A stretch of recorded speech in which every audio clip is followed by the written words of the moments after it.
राहु एक रहस्यमयी ऊर्जा। जीवन में जब भी राहु की दशा या अंतरदशा आती है ना, तो ये इंसान की लाइफ में बहुत ही हैरानीजनक परिवर्तन लेके आती है। लेकिन दिक्कत वहां होती है जब नॉलेज की कमी की वजह से मन डरना शुरू हो जाता है कि अब राहु की दशा है, निश्चय ही कुछ ना कुछ अज्ञात और बुरा हो सकता है। बुरा हो ना हो, लेकिन ये जो डर है ना, ये इंसान से कुछ ना कुछ बुरा करवा ही देता है। और नॉलेज इज पावर। आज की डेट में मैं आपसे ये शेयर करने वाला हूं कि राहु की दशा जब आपकी लाइफ में आएगी या राहु की अंतरदशा जब आपकी लाइफ में आएगी, पर्टिकुलरली आपके लिए वो क्या परिवर्तन लेके आ सकती है। नमस्ते, मेरा नाम है योगेश शर्मा। स्वागत है आपका happy life with Yogesh Sharma में। और दोस्तों, इस वीडियो में आगे बढ़ने से पहले एक विनम्र निवेदन कि अगर अभी तक आपने अपने इस चैनल को सब्सक्राइब नहीं किया है तो कृपया सब्सक्राइब करिएगा और बेल बटन दबाना न भूलिएगा। देखिए, राहु को चंद्रमा का नॉर्थ नोड भी बोला जाता है। राहु एक रहस्यमयी ग्रह तो है, एक छाया ग्रह भी है, यानी इसका सौर मंडल में कहीं पे कोई फिजिकल एग्जिस्टेंस नहीं है। तो जो छाया है ना, उसके प्रभाव हमारी लाइफ में इतने ज्यादा हैं कि इसको ग्रह की संज्ञा दे दी गई है। अब हर घर में राहु की दशा के अपने अपने अलग अलग परिणाम होते हैं। डिपेंड करता है कि आपके राहु आपके बर्थ चार्ट के हैं किस कोने में।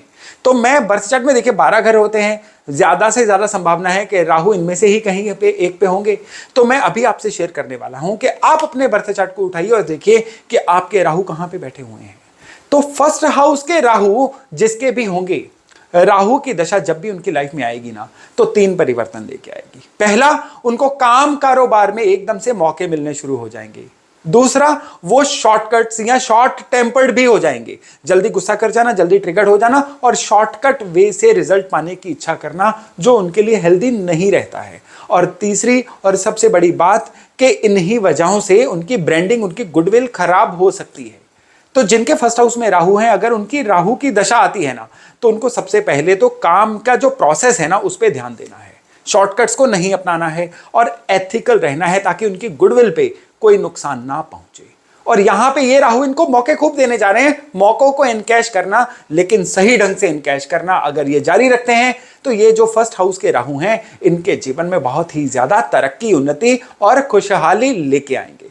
अब जिसके राहु सेकंड हाउस में है, अगेन राहु क्रिएटिविटी, जुगाड़ के कारक है, सेकंड हाउस है धन का।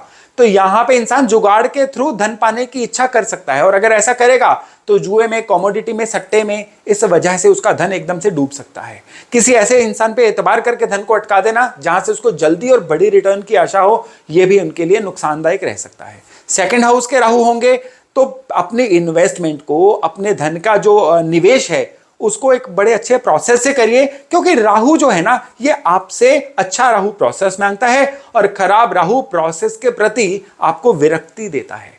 तो आप अगर राहु को खराब करेंगे तो प्रोसेस को छोड़ दीजिए, फिर ये राहु पैसे के मामले में इंसान को कंगाल तक कर सकता है। तो सेकंड हाउस का राहु होगा तो केवल अपने पैसे से रिलेटेड सारे प्रोसेस जो हैं वो बड़े ही नियमित रखिए। ये राहु डेफिनेटली आपके जीवन में कुछ ना कुछ अच्छा करके जाएंगे। राहु थर्ड हाउस में होंगे तो इसकी दशा या अंतरदशा में सिबलिंग से, भाइयों बहनों से कुछ ना कुछ विवाद हो सकते हैं। यहां पे राहु होंगे तो इंसान अपनी वाणी की वजह से, अपने अहंकार की वजह से बहुत सारे रिश्ते खो सकता है। लेकिन यही राहु जो है ना, इंसान को लाइफ में काफी ज्यादा ब्रांडिंग दे सकते हैं, लोग इनका लोहा मान सकते हैं, बशर्ते ये इंसान अपने एरोगेंस पे, अपने घमंड पे, अपने अहंकार पे काबू रखे। राहु फोर्थ हाउस में ज्यादातर खराब रिजल्ट नहीं देते हैं। चौथे घर में राहु हो और राहु की दशा अंतरदशा होगी ना, तो ये इंसान के लिए न्यूट्रल सा स्टेज चलता रहेगा। यहां पे एक चीज आप लोगों ने ध्यान रखनी है कि ये जो राहु है ना, जब भी इनकी दशा अंतरदशा आएगी, बर्थ चार्ट में कुछ एक और प्लैनेट्स हैं या कुछ एक ऐसे उपाय हैं जिनको आपने करना ही करना है, जिससे कि ये राहु हमेशा आपको अच्छे रिजल्ट दें। क्या करना है इसी वीडियो में आगे चल के आपको बताऊंगा। तो चौथे घर के राहु जब भी आएंगे, ये इंसान को एक बड़ी गाड़ी, बड़ा वाहन इस तरह लेने के लिए प्रेरित करेंगे, लेकिन एट द सेम टाइम ये राहु जो हैं काम कारोबार में इंसान की पेशेंस को खत्म कर देंगे। इंसान या तो काम जल्दी जल्दी बदलना शुरू हो जाएगा या काम को छोड़ के नया काम करने की तरफ अग्रसर होगा, जो उसके लिए फायदेमंद नहीं रहेगा। राहु फिफ्थ हाउस में होंगे तो यहां पे बहुत डिपेंड करता है कि अब राहु की दशा या अंतरदशा आई है ना, साउथ फेसिंग घर में मत रहिए, साउथ फेसिंग ऑफिस में काम मत करिए। है तो उसकी वास्तु के अनुसार ट्रीटमेंट करवाइए। मेरी एक राहु की सीरीज है जिसमें हर घर के वास्तु के उपाय मैंने दे रखे हैं, आप उसको रेफर कर सकते हैं। लेकिन 5वें घर के राहु में साउथ फेसिंग प्रॉपर्टी आपके लिए इस राहु को बैडली ट्रिगर करने का काम करेगी। यहां पे राहु होगा तो इंसान इजी मनी की तरफ भाग सकता है, बुरी संगत की तरफ भाग सकता है, बुरे व्यसनों की तरफ भाग सकता है, इसको भी अवॉइड करना है। फिर ये राहु जो है हमेशा अच्छे रिजल्ट देंगे। छठे घर के राहु को तो कहा गया है हर जाल को काटने वाला चूहा, यानी जीवन में बड़ी से बड़ी समस्या आ जाए, इनके जुगाड़, इनके दिमाग की जो क्रिएटिविटी है ना, इनको हर समस्या से बाहर लेके जा सकती है। लेकिन यहां पे जरूरी है कि इंसान खामखा कंपटीशंस में ना उलझे, खामखा इंसान जो है लोगों के प्रति मन में कोई मैल ना रखे, लेट गो बढ़ाए। ये राहु जीवन में बड़ी तरक्की देने वाले हैं। 7th हाउस के राहु होंगे ना तो ये इंसान अब अपनी बुद्धि, अपने क्विक फैसलों की वजह से जीवन में परेशानी का सामना करेगा। ये इंसान जो है ना अपने जीवन साथी के प्रति असहिष्णु हो जाएगा, इम्पेशेंट हो जाएगा, गृहस्थी भी खराब कर सकता है। तो राहु यहां पे होंगे तो जीवन साथी के प्रति थोड़ा सा स्नेह भाव ज्यादा रखे, लेट गो बढ़ाए और जल्दी कोई डिसीजन न ले। किसी एक ऐसे इंसान से सलाह करके डिसीजन ले जिस पे वो सबसे ज्यादा यकीन करता है या जिसकी काबिलियत के बारे में कोई शंका नहीं है। राहु अष्टम घर में होगा, राहु की दशा अंतरदशा आएगी ना तो ये इंसान की जिंदगी को झूले जैसा कर देती है, कभी अप कभी डाउन, फ्लक्चुएशंस बहुत आनी शुरू हो जाती हैं।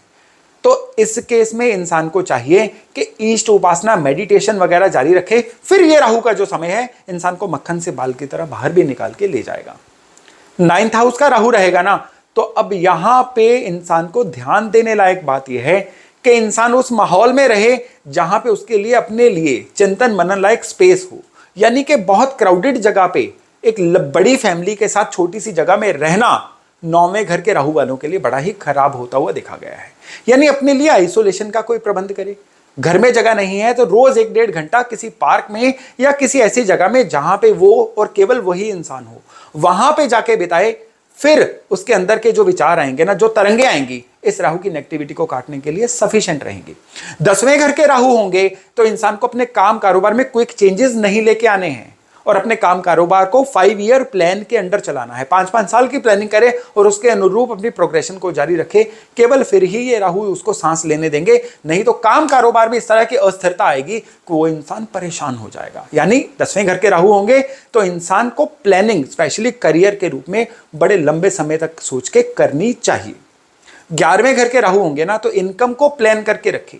इंसान ऑटो पायलट इनकम की तरफ ध्यान दे, कुछ अपने काम को इस तरह से करे कि वो इंसान वेकेशन पे भी हो ना तो उसकी इनकम जारी रहे। वो इंसान जो है उसको अपने काम को डेलीगेट करना चाहिए, अपने अंडर लोग रखने चाहिए जो उसके बिहाफ पे उसके काम को करे, अच्छी हायरिंग करनी चाहिए। फिर इस राहु की दशा अंतरदशा जो है ना उस इंसान को परेशान नहीं करेगी।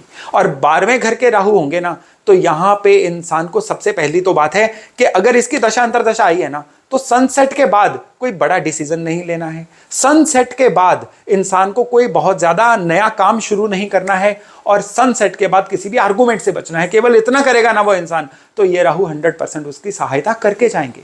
तो राहु की दशा अंतरदशा चल रही होगी, 12 घरों में राहु क्या फल दे सकते हैं वो तो मैंने आपको बताया।